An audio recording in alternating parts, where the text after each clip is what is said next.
Hi guys! Sa video na to ay pag-uusapan natin ang tungkol sa pagtataguyod ng wikang Pilipino sa mas mataas na antas ng edukasyon at lagpas pa. Pero bago yan, ako nga pala si Johay Napotawan ng BA 1A. Ang goal natin sa video na to ay malaman kung ano ang kahulugan ng wika, malaman ang kahalagahan nito, at sagutin ang mga tanong na bakit hindi dapat tanggalin ang subject ng Filipino at panitikan sa college at bakit ito kailangan itaguyod pa. At panghuli, sagutin ang tanong na ano-ano ba yung maitutulong natin mga mag-aaral para mas ma-develop yung ating sariling wika. Ang wika o language sa English ay nanggaling sa Latin word na lingua na ang ibig sabihin ay dila. Ito ay simbolong salita ng mga kaisipan, saloobin, bihikulo o paraan ng paghahatid ng idea, opinyon, pananaw, lohika o mga kabatirang ginagawa sa proseso na maaaring pasulat o pasalita.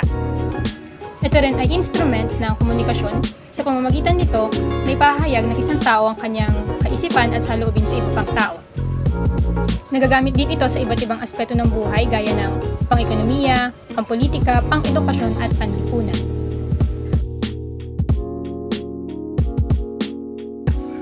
Ang wika ay isang mahalagang bahagi ng anumang lipunan dahil nagbibigay ito ng kakayahan sa mga tao na makipag-usap at ipahayag ang kanilang mga sarili. Kapag wala ang isang wika, mawawalan din ng mga henerasyon sa inaharap ng isang mahalagang bahagi ng kultura na kinakailangan upang lubusang maunawaan ito.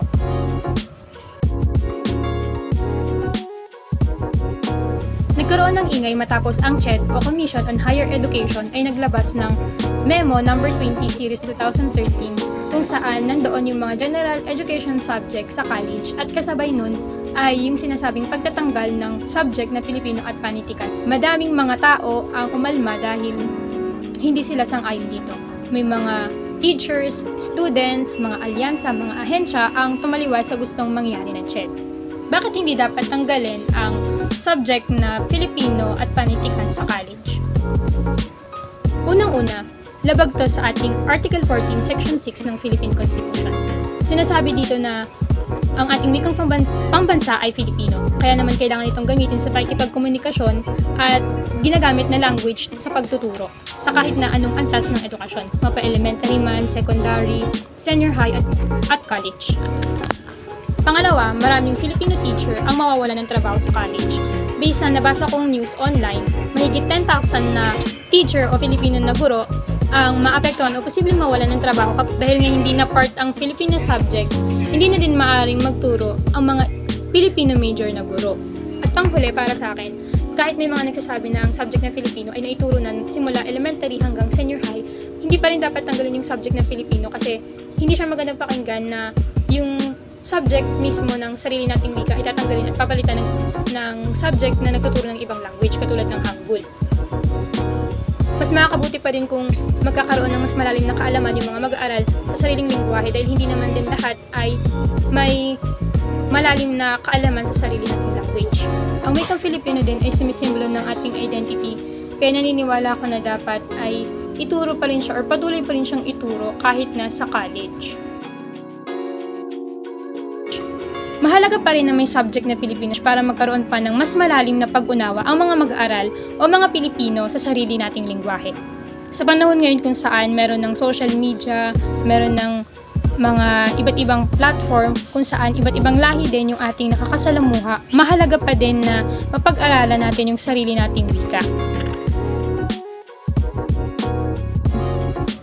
Madaming paraan para mas ma-develop pa natin yung sarili nating lingwahe.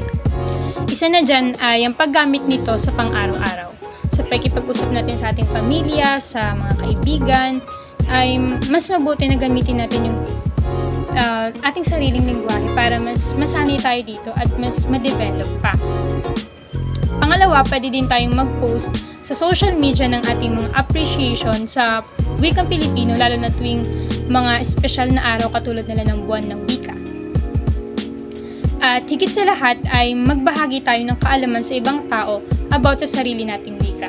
Pwedeng turuan natin yung mga taong alam natin na hindi gaanong marunong magtagalog o o kaya naman walang masyadong alam about sa sarili nating language, pwede nating i-share sa kanila yung mga nalalaman natin para naman magkaroon din sila ng idea. At ayun na nga, nalaman na natin ang kahalagahan ng pagtataguyod ng wikang Pilipino sa mas mataas na antas ng edukasyon. Kagaya ng sabi ko kaganina, hindi lang instrumento ng komunikasyon ng ating wika, kundi simbolo ito ng ating identity bilang mga Pilipino. Sana ay marami kayong natutunan sa video na to, at huwag niyo kalimutang i-share sa inyong mga kaibigan at iba pang mga kakilala. Dito na nag-e-end at see you sa next video. Bye!